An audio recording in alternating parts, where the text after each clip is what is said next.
Gazette du Togo, une vision sur l'actualité togolaise et sur le monde. Faure Gnassingbé a gagné l'élection présidentielle de 2020 le 7 janvier 2020, écrit l'opposant togolais Diéry Tama. Faut-il en rire ou en pleurer? 7 juges de la Cour constitutionnelle valident cette candidature pour la présidentielle. Les 7 sont-ils tous présidentiables? Mesdames, Messieurs, bonjour et merci de nous rejoindre au D12 de Pyramide FM. Nous sommes ensemble pour 1h30. L'élection présidentielle est la période de toutes les déclarations, mais parmi les déclarations de la semaine, il y a ce type d'article signé par le président du Net. Ça s'entendre, le 22 février, Diéry Tama donne le verdict du scrutin. Faure Gnassingbé a gagné l'élection présidentielle le 7 janvier dernier. Comment comprendre une telle prise de position d'un opposant au régime? Si le chef de l'État a déjà gagné le scrutin, les 6 autres candidats doivent-ils encore continuer la course vers le fauteuil présidentiel? Les 6 opposants et leur soutien animent internement la période préélectorale. Ils se font même la guerre au point où l'activisme a même gagné les esprits des cadres des partis politiques. Les invectives et pire, les insultes ont élu domicile sur les réseaux sociaux. La campagne préélectorale est pour l'heure une bataille rangée. Va-t-elle finir par ouvrir réellement les portes de la présidence? Entre les délices virtuelles des réseaux et les réalités du monde politique, des réalités souvent cruelles, quelles sont les attentes à Lomé, à l'intérieur du pays et au sein de la diaspora? Depuis son exil, l'ancien ministre François Boko lance un appel à l'unité. Pendant ce temps, dans le camp du pouvoir, on fait le bilan avec les populations. Le président fait visiblement le porte-à-porte. Il est ici et il est là-bas grâce à un hélicoptère à Blita. Il prédit même le un coup KO. Si la campagne préélectorale se fait déjà à bord d'un hélico, qu'en sera-t-il de la campagne elle-même, ironisait un ami du Togo. Officiellement, la période de charme des populations commence le 6 février. Elle va durer 2 semaines et comme de tradition, elle va de nouveau offrir diverses scènes et théâtres aux acteurs. Parmi ces acteurs, il y a ceux des forces du consensus démocratique. Ils ont appelé les populations à s'apprêter à marcher et à manifester à nouveau. Le professeur Ekoué David, premier porte-parole de Togo Debout, et maître Zeusa Javon, ancien coordonnateur du collectif Sauvons le Togo, prépare de grandes manifestations populaires. Quelles sont les chances de cette prochaine démonstration des associations et partis politiques? Au cœur des nouvelles revendications et catalogues de points touchant le cadre électoral, on peut citer entre autres l'authentification des bulletins de vote ou encore la proclamation des résultats. Justement, le Togo a fait par le passé des scénarios dignes des mises en scène de grands réalisateurs de cinéma. Rappelez-vous la spectaculaire démission de Awanana et les prouesses de CIMMN en 1998 ou encore l'intrusion à la John Way de Francis Pedro sur le plateau de la télévision nationale en 2015. 2020 va-t-elle être exempte des démons électoraux? C'est Dr Georges Couessan, candidat de Santé du Peuple, qui est notre invité. Vous pouvez nous suivre également en direct. Je vous rappelle les numéros de l'émission 96 50 34 37 et 70 43 09 70. Romaric Freitas est à la mise en onde technique. Docteur, bonjour. Bonjour. Comment vous allez? Je vais bien. Les 7 sages de la Cour constitutionnelle ont retenu 7 candidats pour le scrutin du 22 février, dont vous-même. Est-ce que vous êtes content? Non, avant de répondre à votre question, M. Atioué, je tiens donc à saluer toutes les auditrices et tous les auditeurs de votre radio, la radio Pyramide FM, et à leur souhaiter une bonne journée dominicale. Content du verdict de la Cour constitutionnelle, je ne le dirais pas vraiment. Pour moi, ça a été tout à fait normal, parce que personnellement, après le dépôt des dossiers, il n'y avait rien que je reprochais aux miens. Et donc, ça n'a pas été une réelle surprise. Si j'ai entendu, après que ce dossier a été retenu. Bon, mais de toutes les façons, derrière cela, il y a toujours une certaine satisfaction, puisque d'autres dossiers ont été également ont été rejetés, Et les propriétaires, c'est-à-dire ceux dont les dossiers ont été rejetés, ne sont pas nécessairement d'accord ou ne comprennent pas réellement pourquoi ces dossiers ont été rejetés. Donc si on tient compte de tout cela, on prend tout cela en considération, et il est tout à fait normal que derrière, il y a toujours une note de satisfaction. Des dossiers ont été rejetés, docteur Ton, et puis le dossier du député Kagbara. Comment est-ce que vous vous êtes pris? Parce qu'on sait que certains se sont annoncés beaucoup plus tôt que vous, mais dont les dossiers ont été finalement invalidés. Comment est-ce que vous vous êtes pris? Non, mais vous savez, je ne sais pas réellement, comme je l'ai dit, ceux dont les dossiers ont été rejetés. J'ai lu sur les réseaux sociaux que ces personnalités n'ont pas été d'accord avec la décision de la Cour constitutionnelle. Certains ont essayé de justifier, puisque pour l'un, c'est un problème de manque de signature, puisque c'est un candidat indépendant, et pour l'autre, c'est un problème d'acte de domiciliation. Mais ils ont essayé de se justifier sur les réseaux sociaux pour dire qu'ils n'étaient pas d'accord avec la décision de la Cour constitutionnelle. Donc je ne dirais pas que je me suis pris de façon particulière par rapport à ce dépôt. Il y avait une liste de dossiers qui avaient été demandés. Ce n'était pas des choses extraordinaires. Je pense que ce qui était peut-être un peu nouveau dans les dossiers qu'on avait l'habitude de présenter, puisqu'on c'est pas la première fois qu'on se présente à une élection, c'est vrai que c'est la première fois à une élection présidentielle, mais les dossiers classiques qu'on a l'habitude de demander au cours des autres élections étaient là. Et il y avait peut-être l'attestation d'investiture qui est un élément nouveau. Il y avait le certificat médical qui était également un élément nouveau. Et il y avait l'attestation de domiciliation qui l'était également. Donc c'est vrai, il y avait un certain nombre de dossiers qu'on n'avait pas l'habitude de demander dans les dossiers de dépôt de candidature. Ajouter à cela, il y a la caution des 20 millions. Parce que si vous suivez, parce que moi ça avait déjà accroché mon esprit, parce que dans les autres élections à la base, c'est-à-dire les locales, les législatives, si vous suivez bien le code électoral, les dossiers sont déposés d'abord, c'est après leur validation qu'on vous demande, donc on vous donne 48 heures pour payer la caution. Alors que pour le dépôt du dossier de candidature pour l'élection présidentielle, la caution est demandée directement dans les pièces à fournir au moment du dépôt. Et ça, on l'avait tout de suite remarqué. C'est d'ailleurs la raison pour laquelle, quand moi j'avais envoyé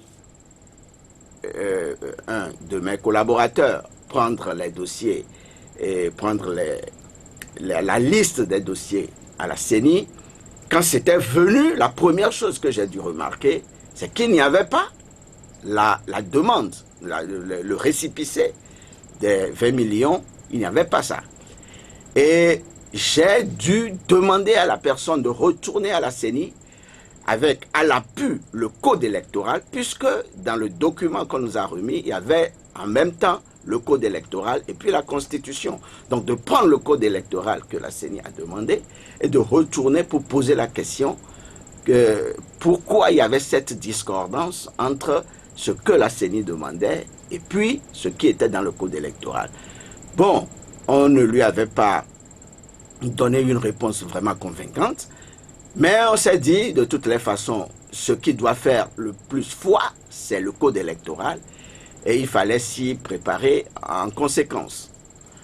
Maintenant, au-delà de ça, les autres dossiers, je pense qu'il y a eu aussi un petit problème parce que l'acte de domiciliation, où est-ce qu'il fallait prendre ça? On a dit tout simplement dans le code électoral, doit être délivré par l'autorité compétente. Mais l'autorité compétente, il faut la connaître. Ce qui fait que dans un premier temps, est-ce que c'est au commissariat? Est-ce que c'est à la mairie? Donc tout cela a créé quand même un petit problème. Est-ce que vous avez l'impression que c'était fait sciemment pour embêter ou éventuellement... Oui, je crois. Parce que pourquoi on ne pouvait pas dire directement aller à la mairie pour prendre l'acte de domiciliation à l'autorité compétente si au moment d'écrire les tests, on n'était pas sûr de cette autorité compétente et que peut-être ultérieurement on va décider de la nature de cette autorité compétente, je pense qu'il serait bon qu'au moment où on donnait donc la liste des dossiers, il était bien saillant de préciser en même temps quelle était donc à ce jour cette autorité compétente. Ce qu'on peut retenir, c'est que vous, finalement, vous avez été retenu parmi les 7 qui vont concourir à l'élection présidentielle. On sait aussi que la Cour constitutionnelle statue en dernier ressort. Et pour vous, est-ce que c'est fait? Ou éventuellement, on peut s'attendre à de nouvelles retouches? Au niveau de la Cour constitutionnelle? Oui. Bon, a priori, je ne pense pas, puisque la Cour constitutionnelle s'est prononcée. Et puis, bon, il y a, je crois que c'est l'article 106 ou bien quelque chose qui dit que les décisions de la Cour constitutionnelle ne sont susceptibles d'aucun recours. Donc je suppose que au regard de cet article, ce qui est dit est dit. Mais il faut aussi remarquer que dans les tests, on peut être amené à se retrouver dans des conditions d'inéligibilité après même la validation des candidatures. C'est possible. Les tests prévoient ça. S'il advenait qu'après la validation de votre candidature, vous avez posé un acte, ou bien, oui, vous avez posé un acte qui fait que vous êtes devenu inéligible, donc la Cour peut revenir donc, sur sa décision par rapport à votre candidature. Il y a donc cette candidature et aujourd'hui, c'est la course au pronostic. Je ne sais pas si vous êtes un adepte de cet exercice-là. Vous êtes 7. Est-ce que vous voudrez bien vous pronostiquer sur les chances des uns et des autres avant le 22? Non, mais je pense que c'est un exercice qui sera difficile pour moi à partir du moment où je suis acteur, je suis candidat. Et les pronostics, il faut plutôt qu'ils viennent des observateurs et des journalistes que vous êtes. Et donc qu'on voit cela par rapport à ça.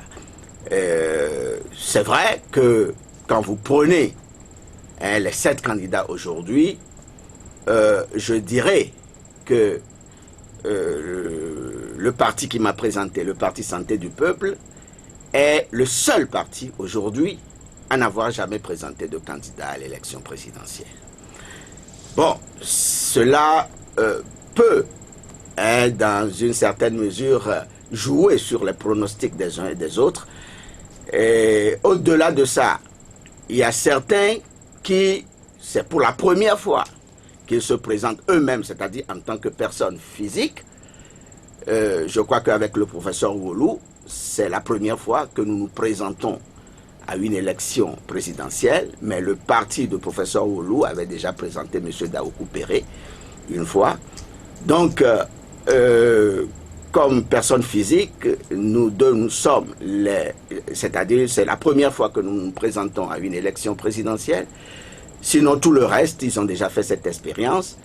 En toute chose, l'expérience joue toujours. Et c'est une donnée importante.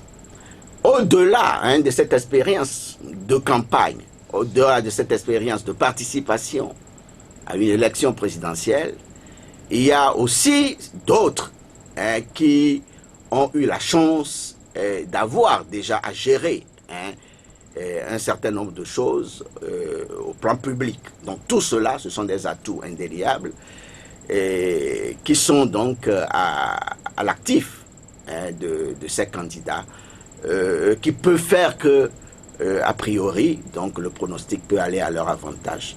Mais c'est une compétition et ce n'est que au soir du 22 février quand on aura le verdict. Vu le passé des uns des autres, vu la somme d'expérience des uns et des autres, où est-ce que vous vous placez? Oui, c'est ce que je dis. C'est ce que je dis. C'est-à-dire que avoir... Vous êtes là pour apprendre? Non, nous ne sommes pas là pour apprendre de toutes les façons. Et on est là pour...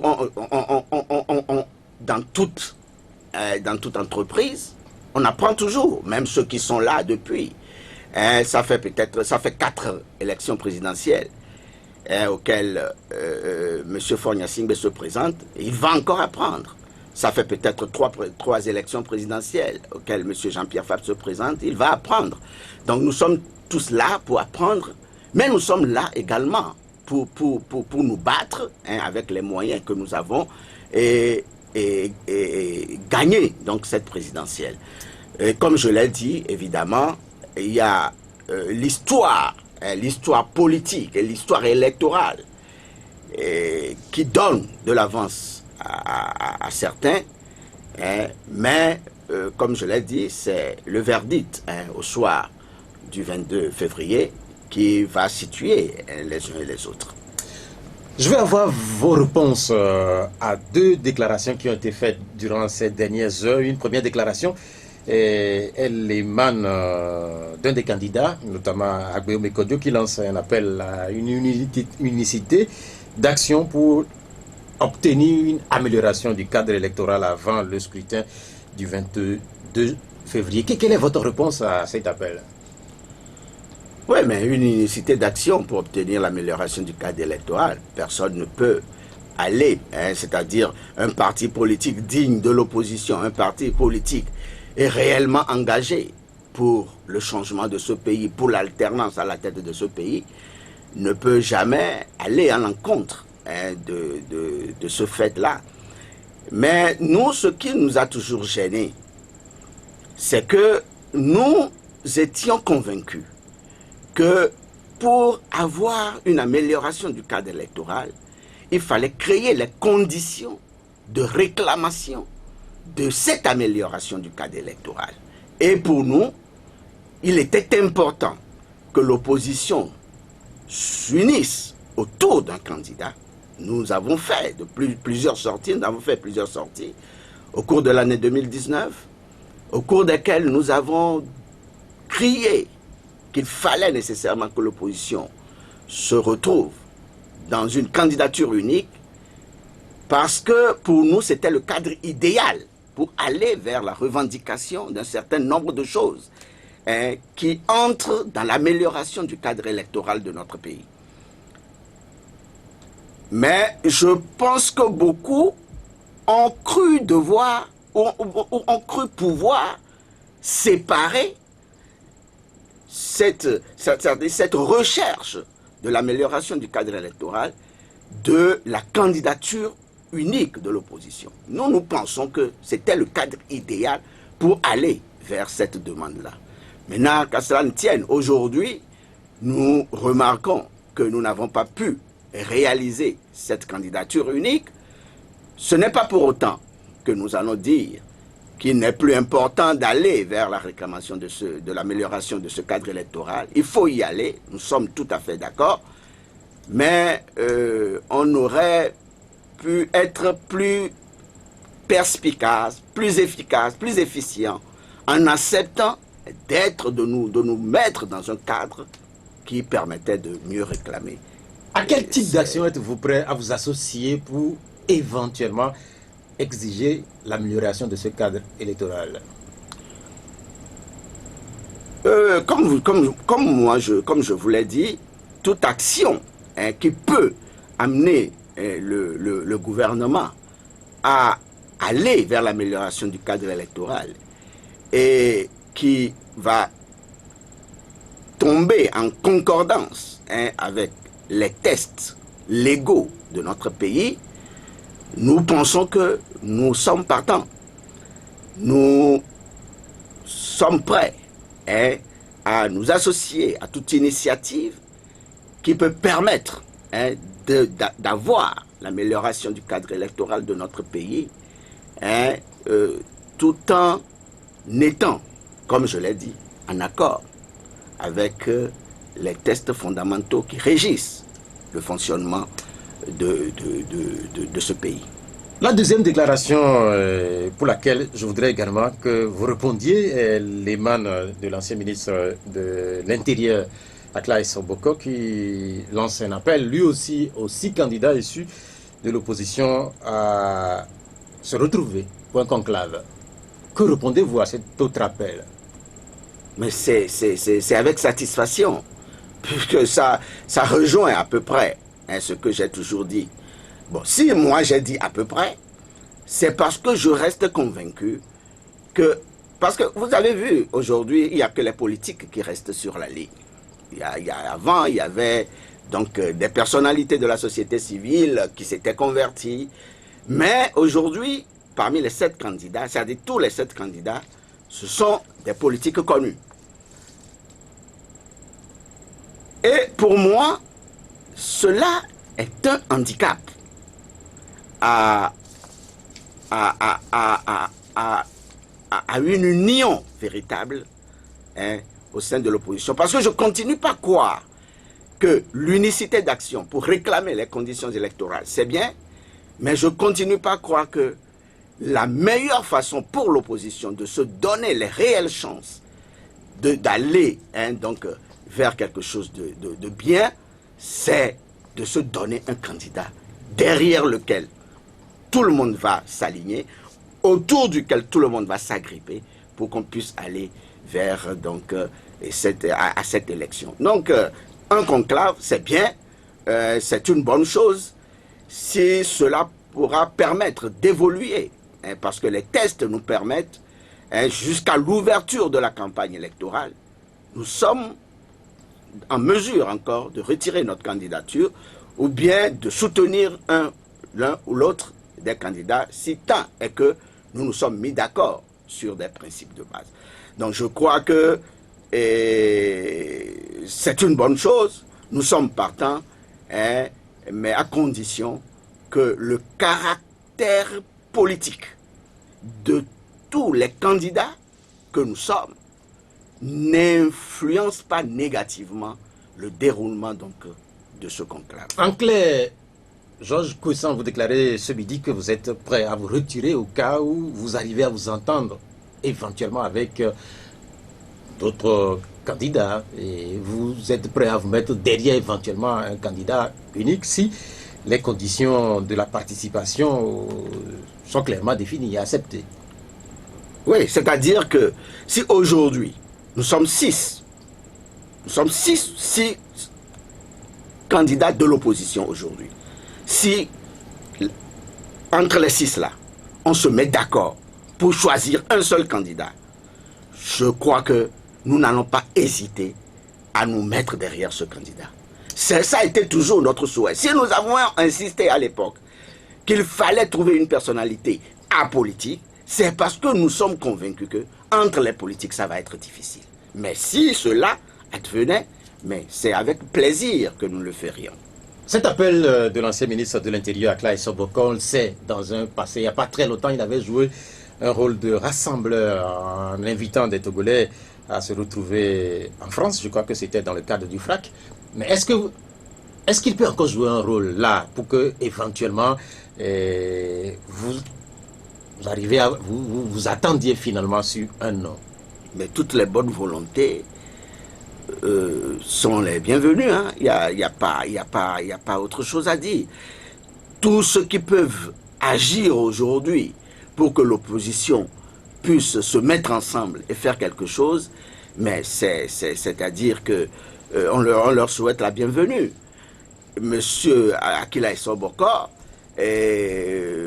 c'est un engagé de vieille date, et on se souvient de comment il était parti d'ici, et même après cela, comme vous l'avez dit, il a toujours eu à avoir des rencontres. C'est vrai que moi, personnellement, je ne l'ai pas rencontré, mais je sais qu'il a des rencontres, il a des contacts, et il a essayé, autant que faire se peut, de mettre l'opposition ensemble pour qu'on puisse aller vers quelque chose de bien pour notre pays.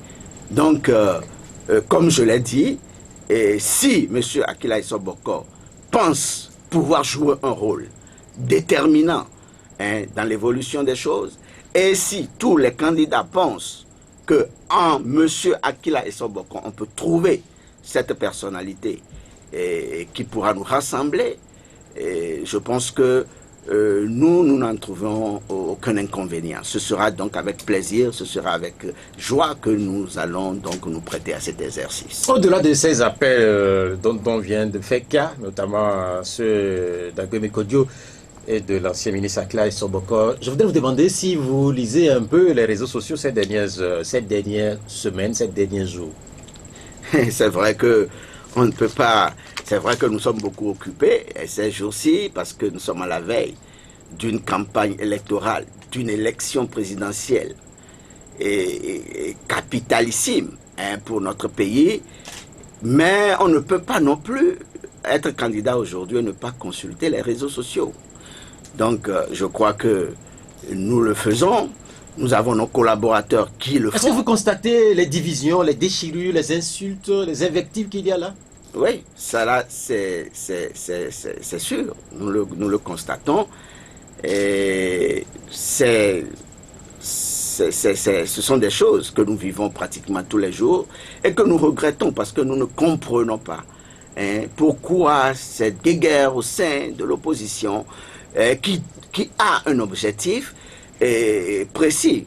Moi, vous allez voir, ce n'est pas que je suis en train de me blanchir, mais il serait très difficile de voir le Parti Santé du Peuple attaquer un parti de l'opposition. Depuis que nous sommes sur le paysage politique, nous sommes sur le champ politique, nous attaquons le parti au pouvoir parce que nous sommes de l'opposition.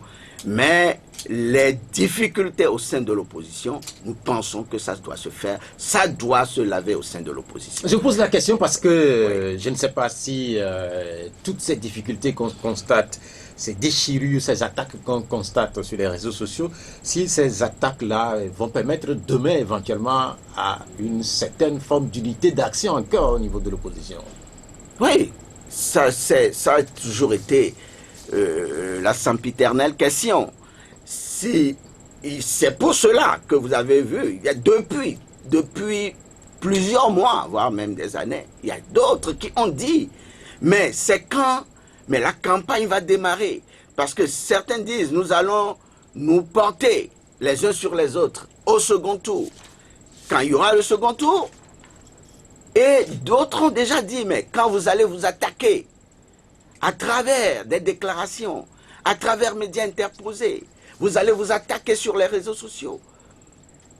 Est-ce que, même au second tour, parce qu'aujourd'hui, ne parlons même pas de l'union au premier tour, même déjà à supposer même qu'on aille au second tour, est-ce que cette union-là, ou bien cet état de choses que nous vivons aujourd'hui, va permettre qu'il y ait des reports de voix sincères et franches au second tour? C'est des questions que beaucoup se sont toujours posées. Il y a par exemple Monsieur Gabriel Dosset qui a toujours parlé de ce problème-là. Quand vous allez vous attaquer par-ci, vous allez vous attaquer par-là, mais comment est-ce que vous arriverez, même si vous allez au second tour, à vous porter les uns sur les autres? Ce sont des questions. Aujourd'hui, c'est ce que nous sommes en train de voir sur ces réseaux sociaux. C'est quelque chose d'assez difficile à vivre, mais on ne perd pas espoir. Parce que vous savez, en politique, le pire ennemi d'hier, ou bien le pire adversaire d'hier peut devenir un ami de demain. On l'a vu à travers beaucoup, on l'a vu à travers des exemples, en Côte d'Ivoire, en Guinée, et partout, ça arrive. Mais ce n'est pas pour autant que nous devons laisser libre cours à ces difficultés ce qu'on appelle les difficultés. de voir jour dans nos habitudes. Ce qu'on appelle ici les difficultés, quand on lit bien les réseaux sociaux, c'est beaucoup de haine, c'est beaucoup de méchanceté. Oui. Mais ça ne date pas d'hier. Depuis le début des années 90, déjà, l'opposition du Togo était habituée à ce type de comportement. On a pensé que les gens ont mûri, mais visiblement non. Oui. Et d'abord, on a pensé que les gens ont mûri, mais il faut dire que la scène politique se renouvelle. Même si ce n'est pas fondamentalement renouvelé, la scène politique se renouvelle et c'est de nouvelles têtes que nous avons aujourd'hui au sein de l'opposition. Et apparemment, on est encore avec les vieilles habitudes et cela n'est pas de nature à faciliter les choses. Mais vous savez, moi, après avoir été membre de la coalition Arc-en-Ciel, vice-président, président de la coalition Arc-en-Ciel, après avoir été dans CAP 2015, après avoir été au sein de la C14, si je me suis retiré, j'ai réfléchi et j'ai dit, cherchons quelqu'un de tout à fait nouveau pour qu'on puisse, avec cette personnalité, réaliser l'alternance politique. Le reste viendra après. Mais c'est en connaissance de cause. Je sais pourquoi je l'ai dit. Parce que je sais ce qui est au sein de notre opposition, ce qui se trouve au sein de cette opposition. Mais qu'est-ce qui se trouve au sein de cette opposition? Non, c'est-à-dire que vous contentez-vous de la partie visible de l'iceberg. Mais en réalité, mais comme vous le dites, c'est une adversité que vous constatez. Hein, vous-même, ce n'est pas à moi de vous le dire. Mais nous devons travailler tous les jours que Dieu fait pour que cette situation s'améliore, hein, pour que nous puissions aller vers d'autres considérations. Moi, par exemple, quand j'ai envoyé des courriers, quand j'ai fait sortir ma proposition, j'ai envoyé des courriers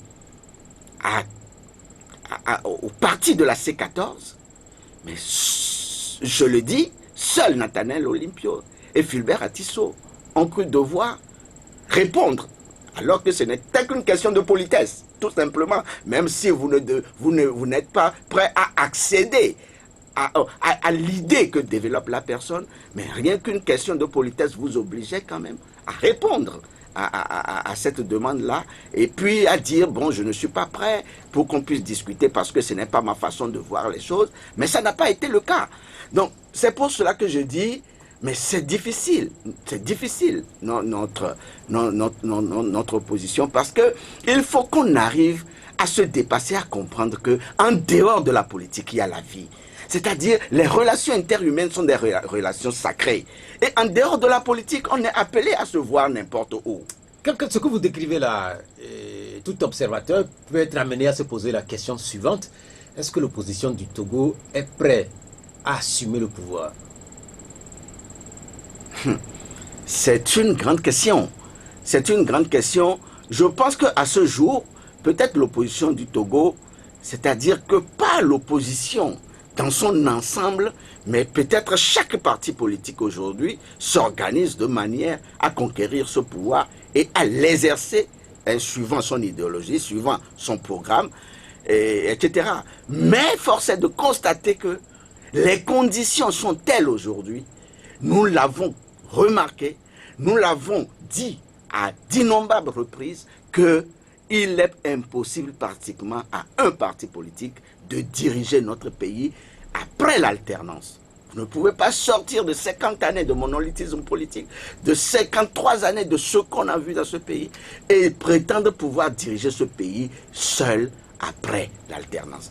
Donc, chaque parti politique, je peux répondre en disant que croit pouvoir diriger ce pays selon son programme et selon donc la ressource humaine qu'il dispose, mais il faut que cette opposition comprenne que après l'alternance, aucun parti politique, quelle que soit sa structure, quelle que soit la logistique dont il dispose, n'est pas à même aujourd'hui de pouvoir diriger ce pays. Attendons-nous encore une fois sur l'opposition du Togo avec toutes les déclarations qu'on a issues de ces milieux-là. Il y a cette déclaration ou ce titre d'article de Jerry Tama, le président du NET. Il dit que Faure Gnassingbé a gagné le scrutin le 7 janvier passé, le jour de son investiture. Selon lui, l'absence de manifestation contre le 4e mandat ce jour signifie donc une adhésion, une victoire certaine de Faure Gnassingbé. Est-ce que vous comprenez cette posture? L'absence de manifestation, puisqu'il dit que après le 7 janvier, c'est-à-dire le dépôt, la date de dépôt des candidatures, ou bien la date où... La date de son investiture. De son investiture, voilà, janvier. la date de son investiture, et quand il n'y a pas eu de manifestation, que c'était ça. Et en réalité, moi, c'est une lecture que j'ai faite, le fait même de traîner l'investiture, je parle du président, de M. Faure Gnassingbé, le fait de traîner son investiture jusqu'à la faire pratiquement à la veille du dépôt des candidatures était à dessein. Ma lecture était que il voulait mettre les Togolais, c'est-à-dire jouer sur la psychologie des Togolais jusqu'au bout, parce que on fait l'investiture aujourd'hui, demain on dépose la candidature et puis on dit la boucle est bouclée. Alors que si on faisait un dépôt, on faisait une investiture à quelques semaines ou à quelques mois, donc cela voudrait dire qu'on est sur le point de déposer sa candidature, ce que tout le peuple togolais, du moins la majorité du peuple togolais, n'accepte pas. Et là, ne donnons pas donc la possibilité à ce peuple de réagir par rapport donc à notre décision. Donc c'est pour cela qu'on a fait exprès c'est ma lecture de la chose. C'est pour cela qu'on a fait exprès d'amener donc cette investiture pratiquement la veille, c'est-à-dire que entre la date de l'investiture et la date du dépôt des candidatures, c'est tellement pincé que on ne donne pas la possibilité aux populations de réagir. Et je crois que ça a visiblement réussi. Ça a visiblement réussi, et c'est ça qui pousse donc l'acteur politique que vous citez à dire ça. Aujourd'hui, je crois que il y a donc une organisation de la société civile qui prend l'initiative donc de faire des manifestations. C'est vrai que ce n'est pas directement contre le 4e mandat de Faure Gnassingbé, c'est contre un certain nombre de choses, dont les conditions de transparence, les conditions d'organisation de l'élection et par rapport à la mise en place de la Cour constitutionnelle que nous avons actuellement. Mais il n'est pas tard. Je pense qu'il n'est pas tard. Il va un peu vite en besogne en disant que parce que les populations n'ont pas eu le temps de réagir, Faure Gnassingbé... Nous sommes aujourd'hui le 19. Nous sommes aujourd'hui le 19. Oui, nous sommes aujourd'hui... Ça fait plus de 10 jours que cette candidature a été investie. Mais c'est ce que je vous dis, c'est-à-dire que le coup a marché. C'est-à-dire ma lecture, la lecture que je fais de cette situation, ça a marché. C'est-à-dire, on fait l'investiture et puis on dépose la candidature. On ne donne pas la possibilité. Même au-delà des populations individuellement et les acteurs qui sont engagés dans la course au fauteuil, plus personne ne parle de la 4e candidature de Faure Gnassingbé. Oui, c'est ce que je vous dis. Mais vous savez... C'est le fait d'accepter. Même, vous savez, nous sommes des hommes, mais c'est pour cela aussi qu'il y a la société civile. Pour arranger de temps en temps les choses, si elle constate que les politiques ne jouent pas réellement leur rôle. C'est aussi ça le rôle de la société civile. C'est vrai que les politiques n'ont pas réagi, mais comme vous le dites, et vous l'avez dit tout à l'heure, il y a donc la société civile qui s'active et nous allons voir ce que cela peut donner dans les jours à venir. Donc c'est pour ça que je dis, il est trop vite en besogne. Donnons donc la chance aux jours qui viennent de voir ce que cela va apporter. Vous avez réagi à un certain nombre de déclarations issues globalement des milieux proches de l'opposition. Et il y a une autre déclaration qui, elle là, vient du pouvoir. C'est le chef de l'État, Faure Gnassingbé, dans un speech à Blita qui promet... Et il dit même que vous êtes déjà KO, qu'il n'y a pas match. Ouais. Il va gagner au premier tour. Un coup KO comme cela s'entend là. Moi, je reviens toujours sur l'historique des choses. J'ai dit que quand on parlait de 2e tour, je disais, mais on s'est toujours arrangé pour gagner les présidentielles passées au premier tour. C'est pour cela qu'il était important d'aller vers une union réelle au sein de l'opposition. Mais aujourd'hui, c'est vrai, on n'a pas pu avoir cette union de l'opposition,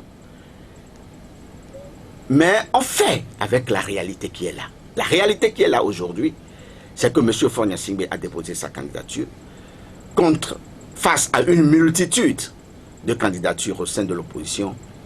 Mais adaptons-nous à cette nouvelle donne pour faire en sorte que, au soir du 22 février, que M. Faure Gnassingbé ne sorte pas vainqueur de cette élection, que ce soit au premier tour, ou je ne sais pas, que M. Faure Gnassingbé ne sorte pas vainqueur de cette élection. La réalité est là aujourd'hui. Nous sommes devant le fait accompli, mais que devons-nous faire, parce qu'on ne peut pas dire aujourd'hui, parce qu'on n'a pas eu la candidature unique, donc on dit M. Faure Gnassingbé va gagner tête haute l'élection qui vient. Aujourd'hui, la réalité est là. Comment allons-nous nous organiser pour que, au soir du 22, que M. Faure Gnassingbé ne sorte pas vainqueur de cette élection, même s'il dit qu'il n'y a pas marge, que les opposants sont déjà KO. Mais sans un coup KO qu'il vous promet, est-ce que c'est juste une déclaration d'un candidat en compétition? Oui, je prends ça d'abord comme cela, parce que il faut la guerre psychologique. Il faut la guerre psychologique. C'est une guerre qui est lancée donc à l'endroit de nos partisans, d'abord pour que c'est ma lecture, c'est une guerre qui est lancée à l'endroit de nos partisans. Parce que vous savez, à la veille d'une élection aussi importante qu'une élection présidentielle comme ça, il y a beaucoup de guerres psychologiques qui se font. Et il faut en tenir compte. Et c'est à nous de faire comprendre donc à nos partisans que cela est dit, c'est pour vous conditionner. D'abord, peut-être à ne pas sortir pour aller voter, c'est pour vous conditionner à ne pas sortir pour aller voter. Parce qu'on veut vous faire croire que vos candidats ne feront pas le poids. Donc, certains vont se dire, bon, est-ce que cela vaut la peine d'aller voter? C'est également pour vous conditionner pour accepter la victoire du parti au pouvoir au soir du 22. Donc, tout ça, là, c'est ça, là, c'est la psychologie de masse. On connaît un peu ça.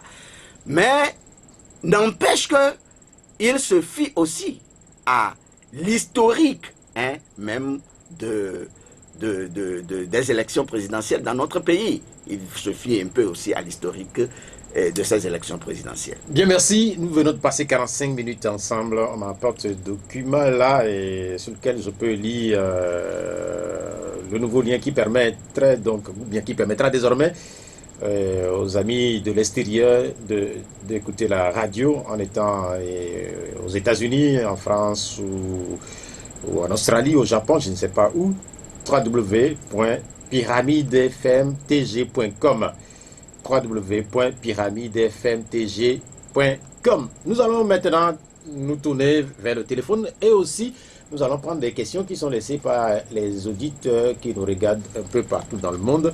Je rappelle les numéros de l'émission 70 43 09 70 et puis 96 50 34 37. Est-ce que ça a commencé par sonner le téléphone? Allô? Pas encore. Il y a un certain nombre d'auditeurs qui ont laissé des questions. Vous avez répondu. Mais c'est peut-être maintenant qu'ils ont commencé par nous regarder. Je reviendrai sur la question de votre candidature, son métier ou pas. Mais le téléphone a commencé par sonner. Allô? Allô, bonjour. Bonjour. Oui, bonjour, monsieur. Oui, Bozambo, comment vous allez? Oui, votre question. Je dis bonjour à notre président. Bonjour, monsieur Bozambo. Très très bon. Donc, au moment que vous avez sorti ma vidéo pour les populaires votent en famille. Donc, vous avez dit réellement ce qui se passe. Vous ne pouvez pas vous là-bas. Il faut être après tout. Donc, au moment que vous avez sorti, il faut appeler M. Kodro pour essayer pour faire un conclave pour déclarer une seule personne pour faire ce ministre-là. Sinon, là, pour cas où le chef de l'État a train d'aller dire, donc, si vous avez fait l'erreur d'aller en rang dispersé, la population va contre vous. Donc, il faut faire l'effort pour unir derrière une seule candidature pour sauver nous les Togolais. Nous souffrons trop au Togo. Nous souffrons trop. Donc, il faut, à une sortie de la studio, il faut faire l'effort pour nos papas, nos grands-papas, Monseigneur Koyo, pour qu'il fasse demain ou bien lundi, que vous allez en conclave. Bien, on a compris, Bozambo. Merci, Bozambo. Oui, on va prendre un deuxième auditeur. Allô? Oui, allô, bonjour. Allô? Sur la question du conclave, c'est l'appel que lui vous lance au sorti de cette émission de contacter qui de droit pour lancer les chantiers du nouveau conclave. Oui. Oui, j'ai quand même entendu ce qu'il a dit. Je crois que c'est une idée qui commence par faire son chemin. C'est bien que cela arrive aujourd'hui, que cela arrive encore à ce moment, parce que à un moment donné, on pensait que c'était plié et que chaque candidat a pris sa route. Bon, aujourd'hui que les voix commencent encore par s'élever, notamment celle de Sobokor, et pourquoi pas?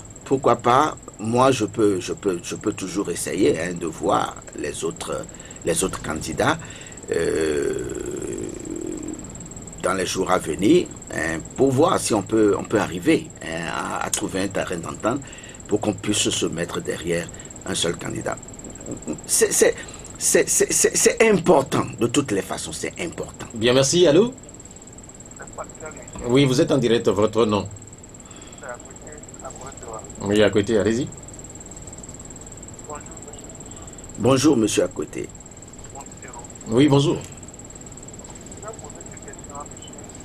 Oui. La première question,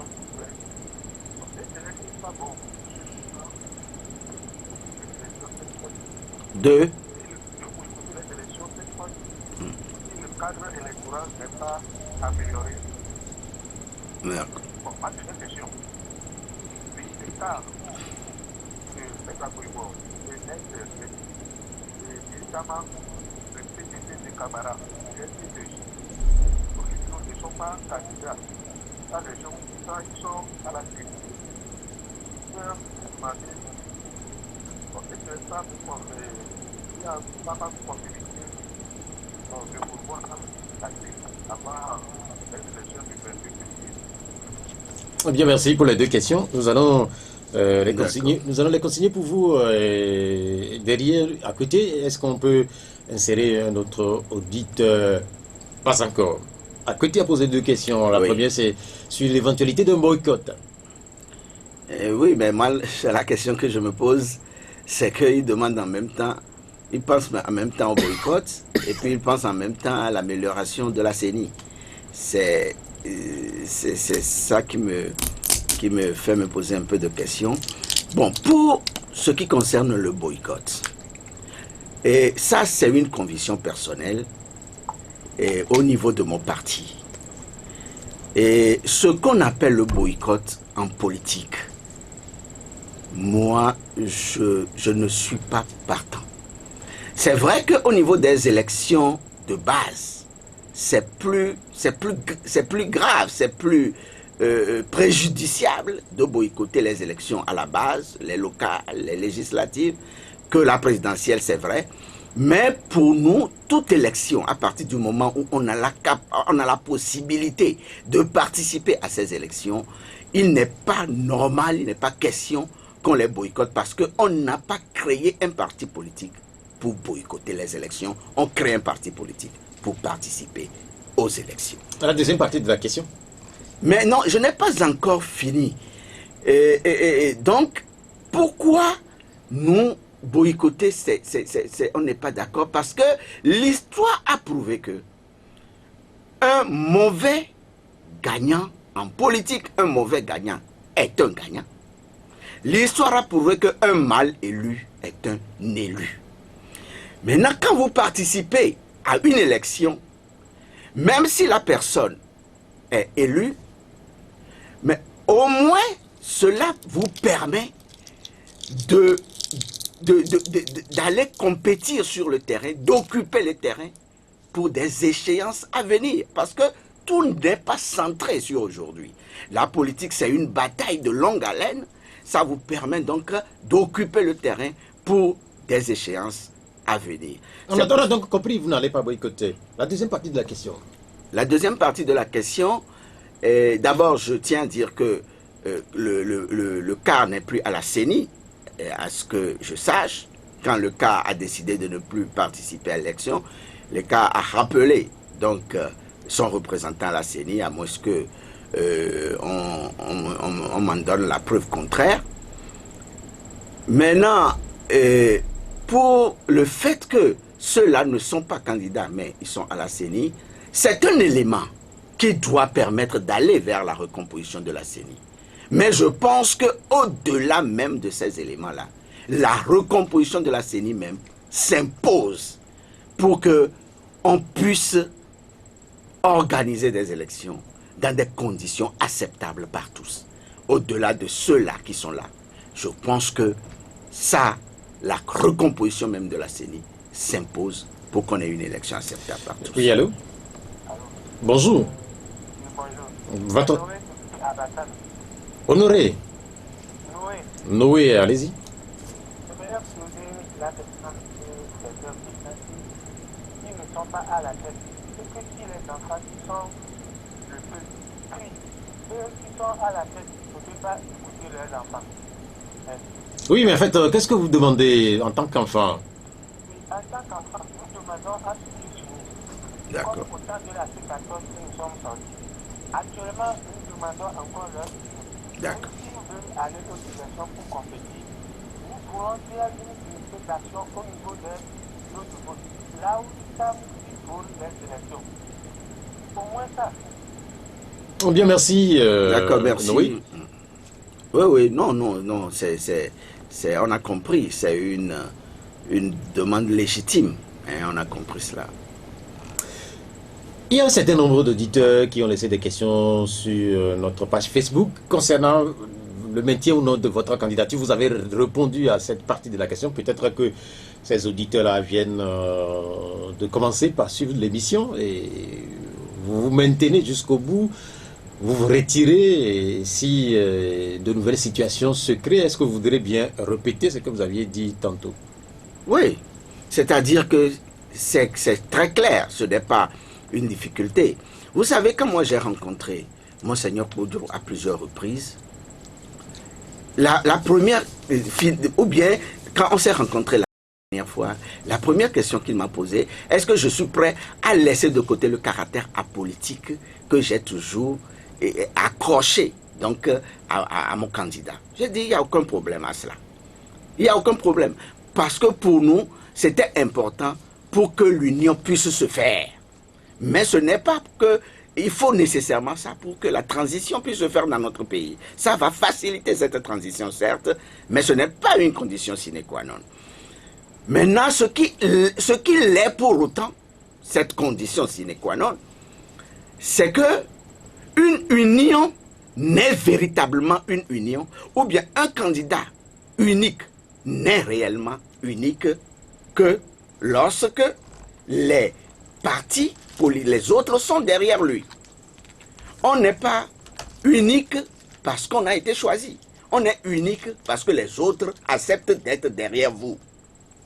Donc, j'ai demandé que on fasse tout pour que les partis que nous avons appelés les 6 partis les plus représentatifs de notre pays au regard des dernières élections, que nous avons cités à Monseigneur Poudrou, de faire en sorte que tous ces 6 partis-là puissent être dans le jeu, derrière ce candidat. On était parti des 14 partis de l'opposition, des 14 partis de la C14. On a estimé que c'était peut-être impossible, c'était trop demandé. Donc on dit au moins les 6 partis les plus représentatifs soient derrière donc, cette candidature. Maintenant, chemin faisant, on s'est rendu compte que les 6 aussi, ça va être difficile. On s'est dit, bon, si au moins 5 sur ces 6 partis pourront être dans le jeu, le problème ne se pose pas. Donc, pourquoi nous avons demandé cela? C'est tout simplement pour qu'on se donne une réelle chance de la victoire. Ce n'est pas parce que on va faire une candidature unique pour faire une candidature unique. Il faut qu'on se donne une réelle chance d'aller vers la victoire. Et pour cela, il faut que les partis représentatifs soient derrière cette candidature. Aujourd'hui, je l'ai dit, nous sommes 6 partis politiques. Il y a, comme je l'ai déjà dit, mon parti est le plus jeune des partis politiques qui participent aujourd'hui à l'élection présidentielle. C'est le plus jeune. Et c'est le seul à n'avoir jamais participé à une élection présidentielle. Donc, je pense que le plus gros problème, ce n'est pas à notre niveau. C'est au niveau des partis les plus représentatifs. Et que nous, à tout moment... Mais pensez-vous qu'aujourd'hui, l'ANC va décider que j'entre dans une ligne de candidature unique. L'ADI va décider que j'entre dans une ligne de candidature unique. Le PSR va décider que j'entre dans une ligne de candidature unique. MPDD va décider et que c'est Santé du Peuple qui va dire non, non, on ne va pas le faire. Non, ce n'est pas possible. Bien, merci. Allô? Allô? Bonjour. Monsieur Pierrot. Bonjour. Ouais, c'est Waris depuis Ataon. Oui, allez-y. Salut le président Santé du Peuple. Oui, monsieur Harry, bonjour. J'ai une question pour le président. Je crois qu'aujourd'hui, nous sommes frustrés dans le pays. Est-ce qu'on peut parler aujourd'hui du 4e mandat du Fort Yancipé ou bien son premier mandat? Puisque la Constitution a été...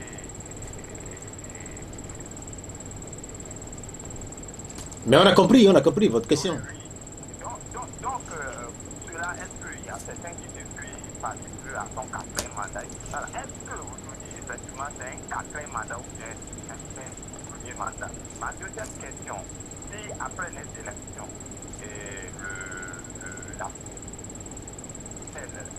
au président qui viennent dire que pour un nouveau départ, encore dans la C14, est-ce qu'il y aura accepté la même tendance de la C14? Merci beaucoup. Bien, merci.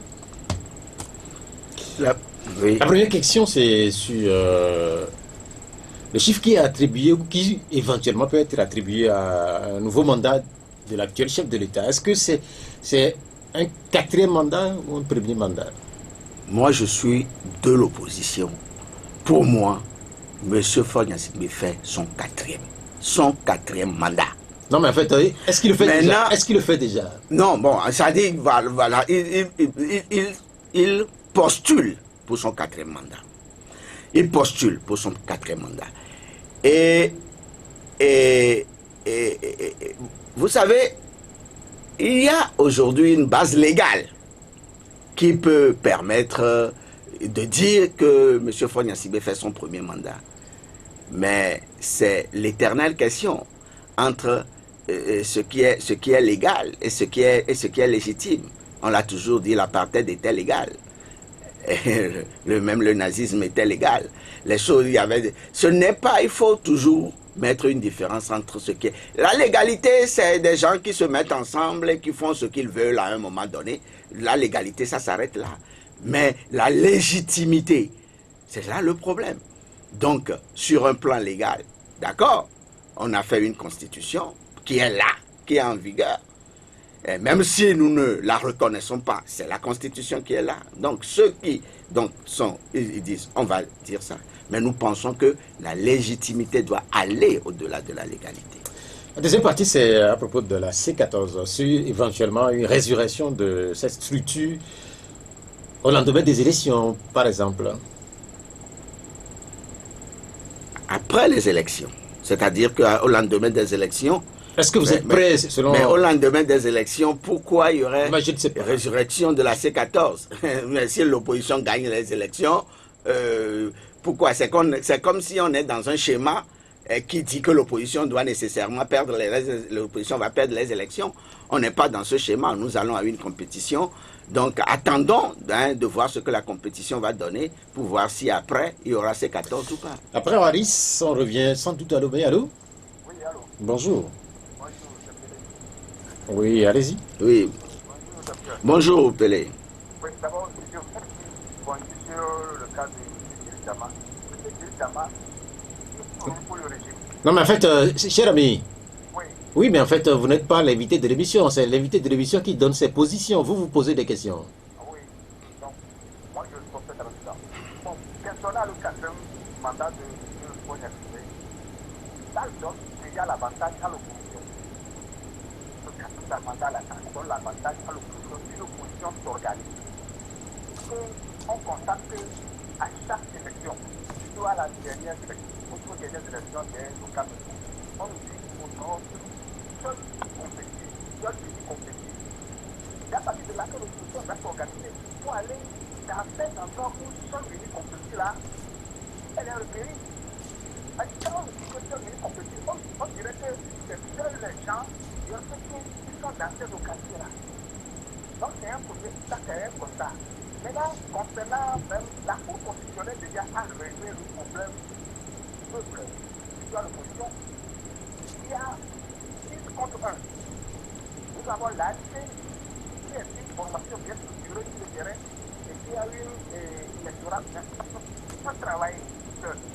Nous avons maintenant la dynamique de M. Pogno avec M. Adouné qui connaît bien les machines bien faites et qui peut bien fonctionner. Maintenant, il reste les 4 candidats comme M. Docteur Gouguéo là. Ils peuvent s'organiser ça aussi. Sur les 3 qui sont au nord là, ils peuvent s'organiser là-bas, ce serait bon. Et le docteur peut joindre M. Adouné et puis le combat qui a gagné. Pélé, quelle est votre question? Oui, c'est là, voilà la question. Il peut y enrouler là-dedans. Ok. Docteur, Oui. vous l'avez écouté? Oui, non, je l'ai écouté, c'est une idée, c'est une proposition. Et donc, il aimerait donc voir l'opposition au moins à 3 têtes, c'est-à-dire à 3 pôles. Un pôle dirigé par l'ANC, ou bien à la tête duquel va se trouver l'ANC, et l'autre, l'initiative Podro, et puis les 3 autres qui sont du Nord, hein, s'ils les appellent ainsi, parce que je sais que suivant, donc géographiquement parlant, je pense qu'il y a 2 candidats qui sont du centre, mais généralement, donc on a l'habitude d'assimiler le centre au Nord. Bon, c'est une proposition. Mais dans son intervention, il y a quand même un point important. Et vous êtes à Lomé, et vous tous, oui, depuis l'annonce de vos candidatures, on voit dans le même temps le chef de l'État à bord de son hélicoptère sillonner des régions du sud, du centre et du nord. Est-ce que ce n'est pas un avantage de prix vis-à-vis de ses adversaires que vous êtes? Mais bien sûr. C'est pour cela que... Mais le code électoral doit être clair sur un certain nombre de choses. On dit même que les dépenses de la campagne, c'est limité à combien? C'est limité à 500 millions. Et maintenant, on utilise des hélicos, on va alimenter cela, on va dans le nord, on va partout. Mais c'est une manière de prendre de l'avance sur ses adversaires. On n'a pas les mêmes moyens. Quand vous allez au nord, il y a des endroits qui ne sont pas accessibles. Vous ne pouvez pas y aller. Vous ne pouvez pas y aller parce qu'il n'y a pas de voie qui dessert donc ces endroits-là. Maintenant, quand on prend un hélico, on peut aller n'importe où on va. Et je pense que tout cela, ce sont des éléments sur lesquels le code électoral doit se pencher, sur lesquels la CENI doit se pencher, des éléments sur lesquels la CENI doit se pencher pour qu'on puisse donner des chances plus ou moins égales à chaque candidat. Allô? Oui, allô, bonjour. Bonjour. Oui, c'est M. Kodjo. Oui, Kodjo. Oui, je viens de suivre l'émission. Mais bon, je vais poser une question à l'invité. Oui, bonjour, M. Kodjo. Oui. Est-ce que M. Paul Massoumbé peut compétir seul à une élection présidentielle comme ce qui se fait à la Fédération togolaise de football? Pourquoi? Si il ne peut pas gérer seul, donc c'est une aubaine pour l'opposition. Donc aujourd'hui, on n'a plus les candidats indépendants, on n'a plus directement, on n'a plus monsieur avec Kabara. Donc, si pour ne peut pas conférer à l'élection présidentielle, donc les 6 candidats sont de l'opposition, ils peuvent tous retirer leur candidature. Oui, oui, je pense que c'est une très bonne idée. Et puis, aujourd'hui, parce que avant le dépôt des candidatures, on a coutume de dire, même si on ne déposait pas, le pouvoir va susciter des gens qui vont déposer, qui vont l'accompagner. Bon, encore que la Constitution n'empêche pas qu'une seule personne participe, c'est-à-dire que c'est une candidature qui est ouverte, et puis donc on dépose sa candidature. Si c'est une seule personne qui se trouve, je ne pense pas qu'on va invalider sa candidature parce qu'il s'est retrouvé seul. Mais pour l'image à l'international, les pouvoirs ont toujours voulu qu'il soit accompagné donc à ces élections-là. Et on se disait toujours que si l'opposition ne le faisait pas, on allait susciter donc des candidatures indépendantes ou bien d'autres partis politiques pour accompagner le pouvoir. Maintenant que il y a, c'est-à-dire les dossiers sont déposés, c'est clôturé, personne ne peut plus déposer sa candidature. Je pense que c'est vraiment le moment pour permettre donc si cette providence peut faire que l'opposition peut se retrouver ensemble, je pense que c'est une aubaine, c'est un bon moment, un moment idéal pour que l'opposition puisse chercher cette union-là. Allô? Oui, allô? Bonjour. Bonjour. Bonjour. On vous appelle comment? Vous vous appelez comment? Iman. Oui, parlez un peu plus fort, s'il vous plaît. Je voulais poser quelques questions à l'équipe. Oui, allez-y. Oui, bonjour, Iman. Dans tous les mouvements qui font le pouvoir actuellement, est-ce que l'opposition ne peut rien faire pour se donner crise, problème de chômage, qui n'arrive pas à manger, les salaires, donc si les gens peuvent rien faire, donc tout ça pour nous aider, on constate que effectivement, ils font la peine pour les pauvres, ils veulent vraiment faire sortir les Congolais de cette France. Moi, je vois que la parole, vraiment, ça ne va pas vraiment convaincre. Donc, c'est la question. Bien, merci de nous avoir appelés. C'est vrai que cette question revient de temps en temps et certains pensent que l'opposition du Togo peut aussi participer à la lutte contre la pauvreté, le sous-développement, en étant dans sa posture d'opposition, ce qui n'est pas pour l'instant le cas. Écoutez notre intervenante qui vient de raccrocher. Non, d'abord, il faut dire que c'est vrai que de façon classique, ce n'est pas le rôle d'un parti politique quand il n'a pas encore accédé au pouvoir de participer à la résolution des problèmes sociaux. Et le rôle d'un parti politique, c'est de concourir ou bien d'apporter donc son expertise à l'évolution des consciences, à l'évolution de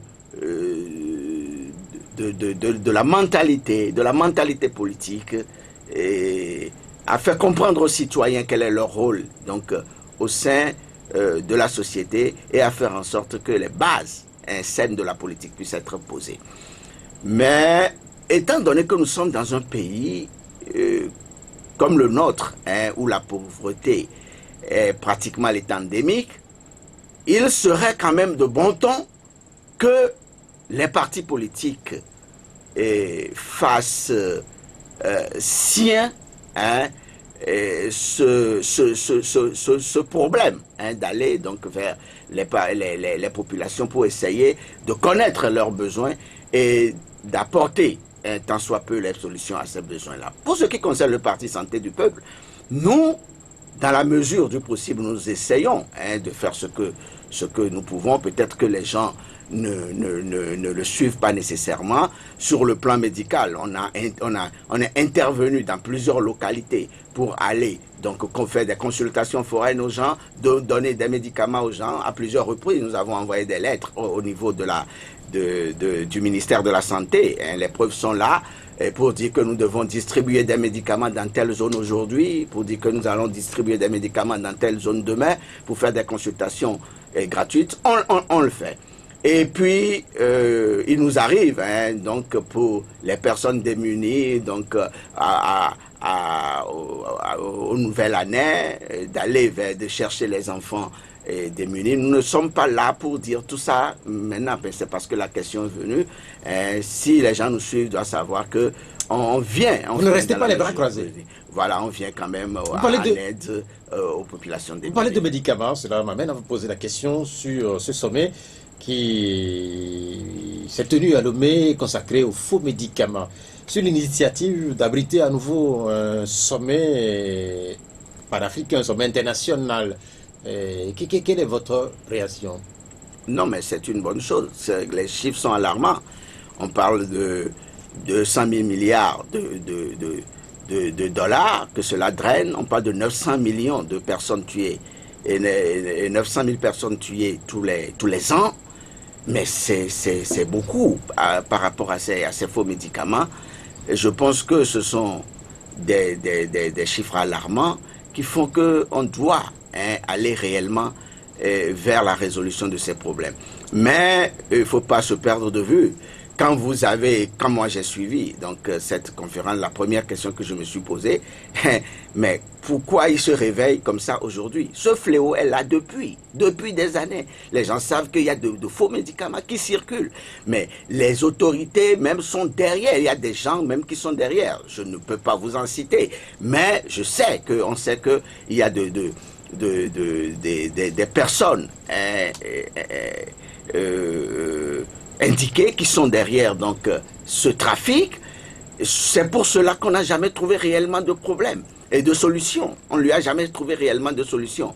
Mais quand vous voyez toute cette mobilisation qu'on a eue ces jours-ci, on a annoncé l'arrivée de plusieurs chefs d'État. C'est vrai que finalement, ils ne sont pas arrivés comme on l'avait annoncé. Mais tu te poses la question de savoir, mais pourquoi subitement les gens s'intéressent tant aux faux médicaments? Ce n'était pas depuis des années la grande préoccupation des gouvernants. On ne va pas se voiler la face. Mais si vous comprenez bien, c'est parce qu'ils ont compris finalement que cela nourrit les réseaux terroristes. C'est pour cela qu'ils se sont levés. Le trafic des faux médicaments? Oui, mais bien sûr. Ah bon? Bien sûr, oui. Parce que le trafic des faux médicaments, ça nourrit les réseaux terroristes.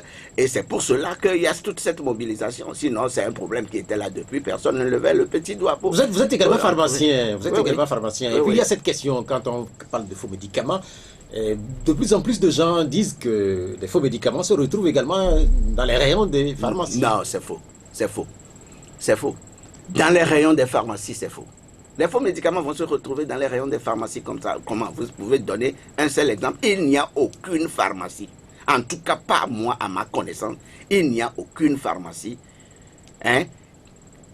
dans laquelle on va trouver des faux médicaments.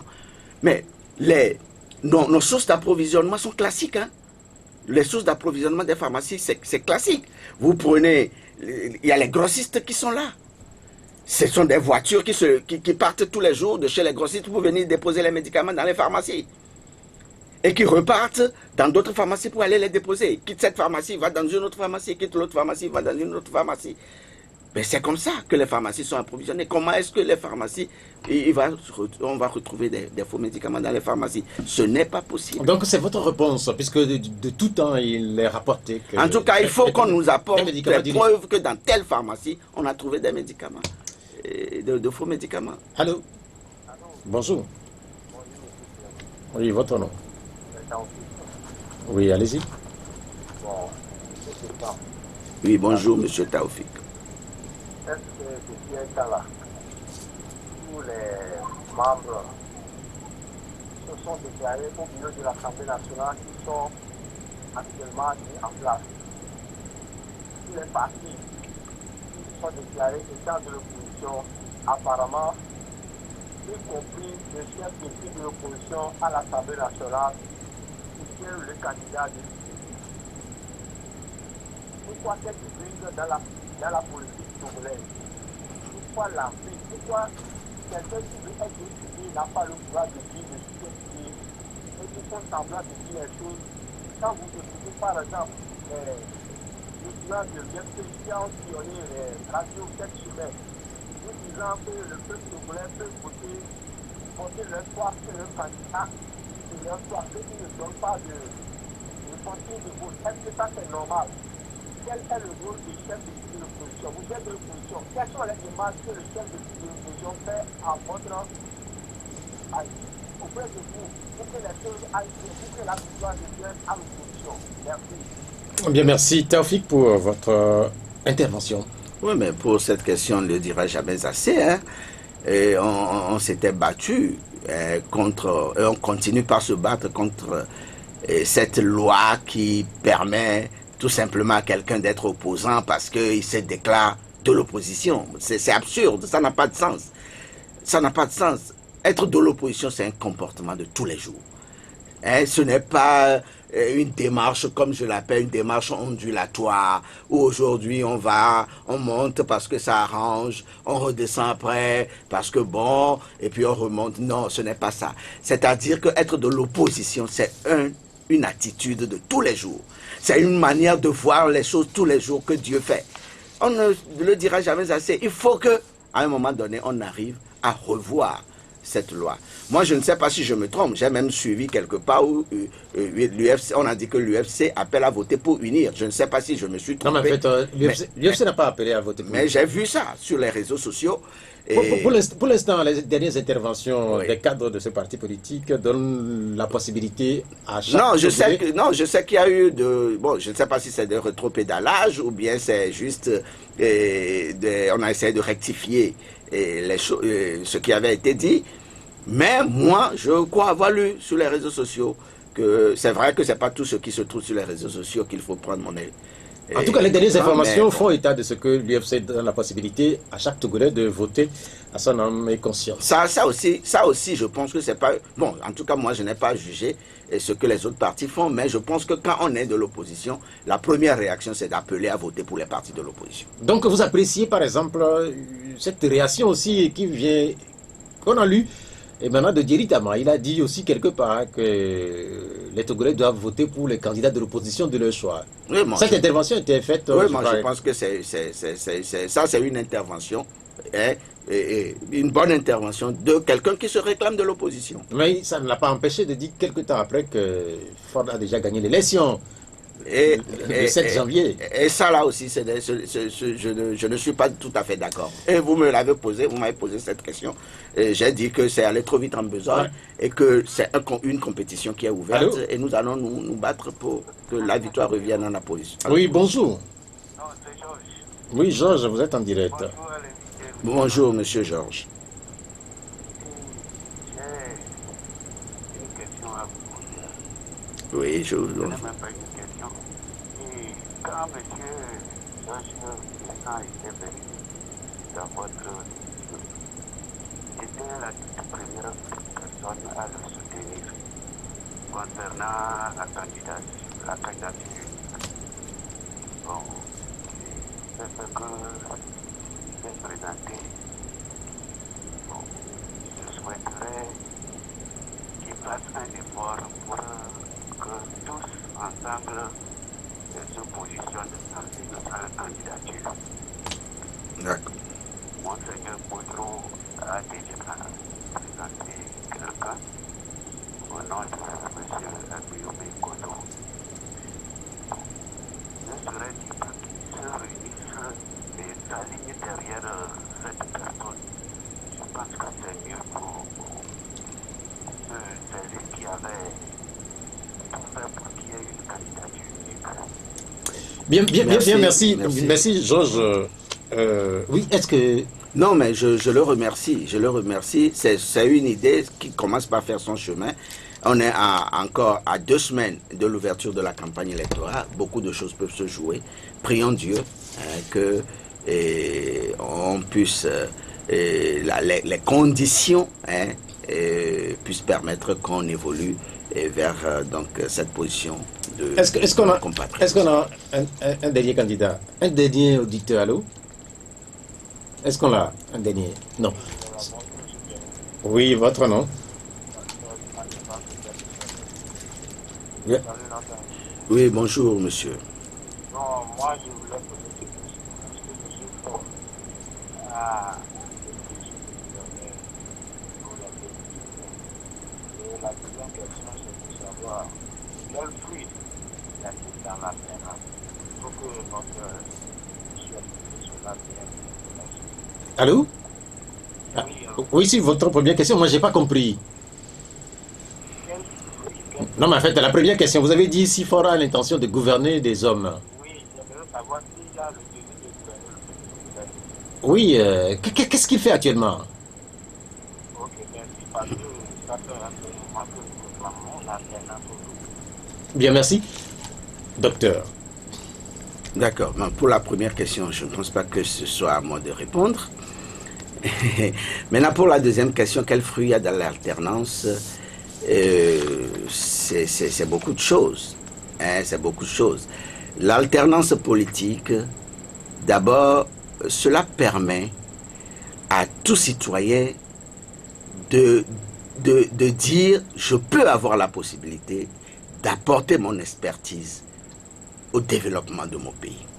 Ça permet à tout individu de savoir qu'il peut apporter, pas nécessairement être à la tête du pays, parce que vous savez, quand il y a l'alternance, c'est d'abord une personne qui prend la tête, mais c'est toute une autre équipe qui vient.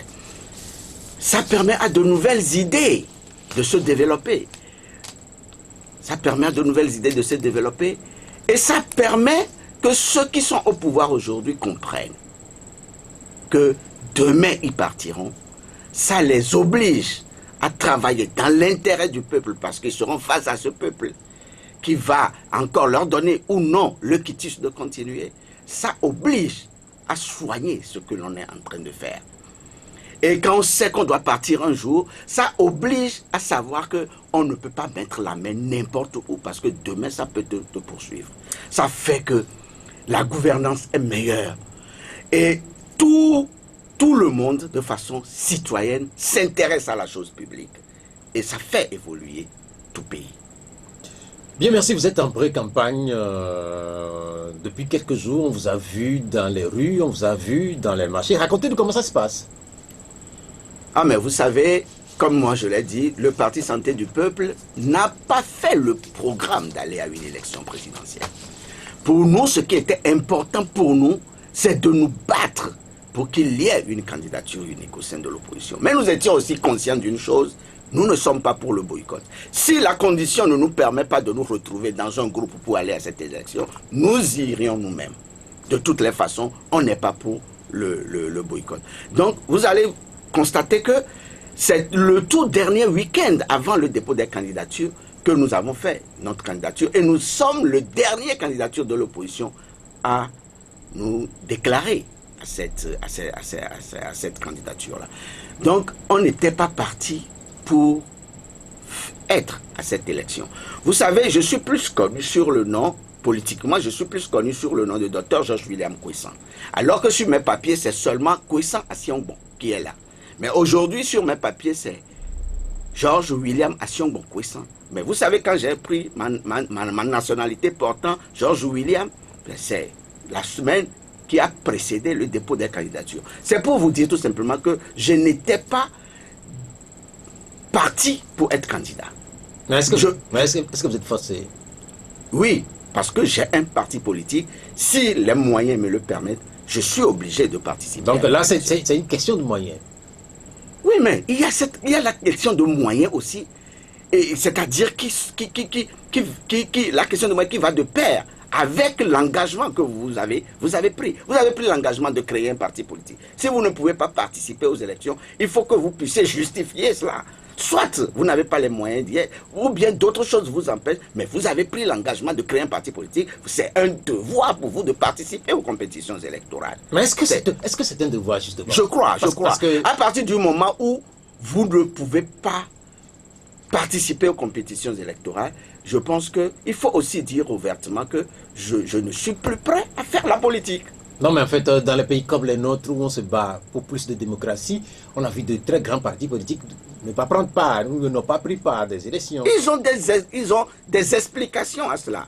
Vous pouvez avoir des explications. Par exemple, aujourd'hui, si j'avais fait la proposition d'avoir une personnalité politique pour faire une candidature unique et aller dans une transition. Si c'était accepté, je ne serais pas candidat. Et ça, je peux le justifier, que c'est pour cela que je ne suis pas candidat. C'est-à-dire que vous pouvez ne pas participer à une élection, mais vous devez avoir des raisons valables de ne pas participer à une élection. Vous êtes dans les rues. Il y a certains, excuse-moi, il y a certains qui ne sont pas allés parce qu'ils estiment que les conditions de transparence ne sont pas réunies. C'est leur raison. Cela est valable aussi. Vous êtes dans les rues, je l'ai dit tantôt. Pourquoi est-ce que vous avez choisi cette Oui, voie? voilà donc ce que j'ai dit. Donc c'est pour cela que depuis quelques jours, vous avez vu que nous sommes en train de nous